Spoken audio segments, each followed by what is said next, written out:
Bonjour à tous. Aujourd'hui, nous allons parler de la conservation de l'énergie mécanique. Cette vidéo s'inscrit dans le chapitre sur la mécanique newtonienne. Elle est au programme des cours de spécialité de première et sera également très utile en terminale. Tout d'abord, qu'est-ce que l'énergie mécanique ? C'est une grandeur physique qui est communément notée EM et qui correspond à la somme de l'énergie cinétique et de l'énergie potentielle.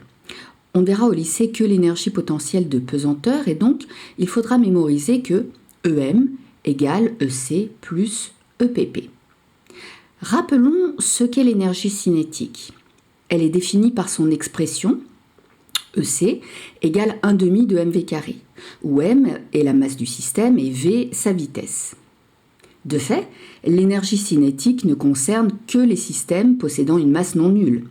On voit bien que si m égale 0, alors EC égale 0. Et également, possédant une vitesse non nulle, parce que également on voit que si v égale 0, EC égale 0. Donc en fait, l'énergie cinétique, c'est l'énergie que possède un objet en mouvement.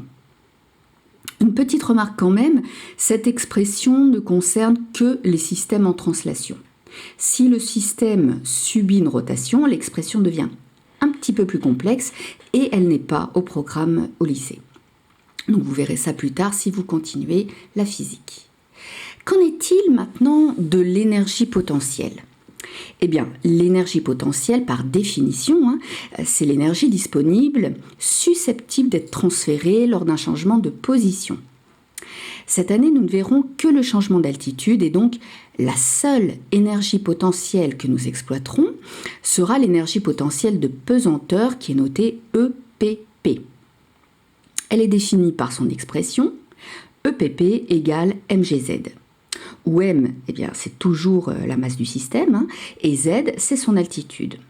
De fait, pour posséder une énergie potentielle de pesanteur, le système doit posséder une masse non nulle et une altitude non nulle. Alors, je rappelle quand même pour ceux qui l'auraient oublié que G, c'est l'intensité de la pesanteur. Avant de commencer toute étude, il faut toujours se questionner sur la possible relativité des grandeurs que l'on utilise. Comme vous le savez, une grandeur est relative si elle dépend du référentiel choisi. Et donc, dans ce cas, il faut absolument définir le référentiel avant de commencer l'étude. Ici, dans le cas qui nous intéresse, oui, ces énergies sont relatives, puisque la vitesse v du système est relative, donc forcément 1/2 de mv carré va dépendre du référentiel, et l'altitude z du système est relative, donc mg fois z dépendra lui aussi du référentiel. C'est pourquoi l'énergie cinétique, l'énergie potentielle de pesanteur et l'énergie mécanique sont relatives. Et ça, c'est très important, parce que c'est ce qui explique qu'avant toute étude énergétique, il faudra absolument penser à définir le système, l'objet que vous étudiez, et le référentiel. Pour finir, on dit souvent que l'énergie potentielle de pesanteur est définie à une constante près. Cela signifie que sa valeur dépend de la référence que vous aurez choisie. Et la référence, ce n'est rien d'autre que la position à laquelle l'altitude est nulle. Alors concrètement, il s'agit simplement, avant de commencer l'étude, de tracer un axe vertical et de définir une position à laquelle z, l'altitude, est égale à 0. Le plus souvent, c'est vrai qu'on choisit le sol, c'est-à-dire la surface de la Terre, mais ce n'est pas toujours le cas, donc il faudrait être quand même très vigilant et bien vérifier où se situe dans chaque étude que vous réaliserez la référence des altitudes. Nous avons fini les rappels et nous allons pouvoir étudier la loi de conservation de l'énergie mécanique. Alors que dit-elle ? Elle dit que lorsqu'un système n'est soumis qu'à des forces conservatives, son énergie mécanique se conserve. Pour l'énergie mécanique, maintenant vous êtes top au point, mais il va falloir clarifier ce qu'est une force conservative. Une force conservative, c'est une force qui dérive d'une énergie potentielle. Alors, par exemple, on peut citer le poids du système qui dérive de l'énergie potentielle de pesanteur, mais il y a d'autres forces conservatives comme par exemple la force de rappel d'un ressort qui dérive de l'énergie potentielle élastique. Mais comme cette année nous ne verrons que l'énergie potentielle de pesanteur, de fait, nous ne parlerons que du poids qui est donc une force conservative. Donc, imaginons que l'on étudie le cas d'une chute libre d'un système.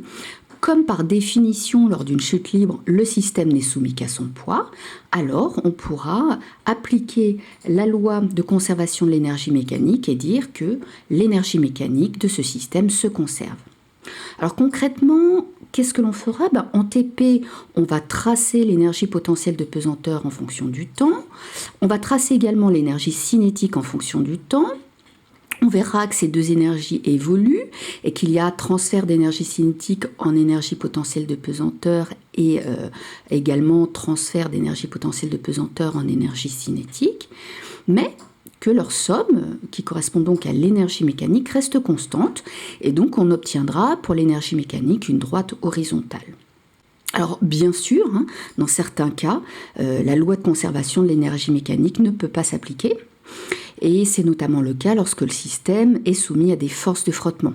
Parce qu'en fait, les forces de frottement ne sont pas conservatives. Donc dans ce cas, lorsqu'on fera nos tracés, on observera que l'énergie mécanique décroît au cours du temps, tout simplement parce que le système perd de l'énergie, et on dira qu'il y a dissipation d'énergie. Alors, que faut-il retenir de tout cela ? Eh bien, il faut retenir déjà qu'avant toute étude, il faudra définir le système, le référentiel et bien sûr la référence pour laquelle l'altitude du système est nulle. On adoptera des notations. Le plus souvent, on notera M la masse du système, Z son altitude et V la vitesse du système, mais on peut imaginer qu'il y ait d'autres notations. Ensuite, il vous faut connaître l'expression de l'énergie mécanique, EM égale EC plus EPP, ainsi que les expressions de l'énergie cinétique et de l'énergie potentielle de pesanteur. Il faudra également savoir énoncer la loi de conservation de l'énergie mécanique, qui dit que lorsqu'un système n'est soumis qu'à des forces conservatives, son énergie mécanique se conserve.